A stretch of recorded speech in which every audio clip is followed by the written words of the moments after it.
আমি পাইছি সিলেট শাহজালাল থেকে। লন্ডনে গেছিলেন? আমি এখান থেকে পাইছি এমনি কোন তরিকায় আছে? কাদরিয়া। কাদরিয়া তরিকায়। আপনার মানে শায় আছে কেউ গুরু? আপনার গুরু বা শায় এরকম কেউ? সিলেট শাহজালাল। ও আচ্ছা। মিশামিশি করতাম না। না না না। তারা ভালো লাগবে করছে, ওখানে আমি কি করবো? আমি তো চোখতে খোলা না। আর 10 জনের দৌড়ে লাইনের বাদে কি করো? করছে তো কারাফি, তার তো ভালো হয়েছে।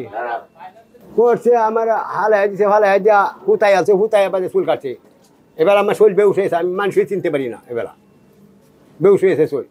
একজন লোক আনাইছে ৭৫,০০০ টাকা পাইছে তারা। আনায় আমার এই কাম করছে। আমি কই দিলাম নাইনার লোকে মিটিও করছে, তারা ৭৫,০০০ টাকা পাইছে। এইটি আওয়াই আমার এই কর্ম করছে। আর আমি এই তাকে এখন কাম কাজও করতে না, বাজারও আইচারি না লাগা ঘর বৈঠক। আমি এই ঘোরাগাড়ি করি, এই রুগী টুগি দাঁড়ি মাইসায় যাইতে পারি না, মানে ৮ বাজারও আইচারি না। আজকে আমার শরীর বেউস হয়ে যায়, আগে এই দশা হয়েছে না, শরীর বেউস হয়ে পানি দেওয়া লাগে মাথাত।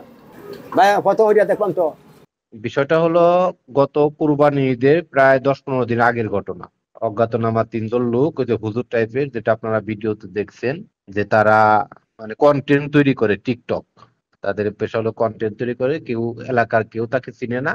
যে ভিকটিম হালিম আকন্দ কবিরাজ, সে ওই কবিরাজের চিকিৎসা বা ফোকরানি চিকিৎসা করে।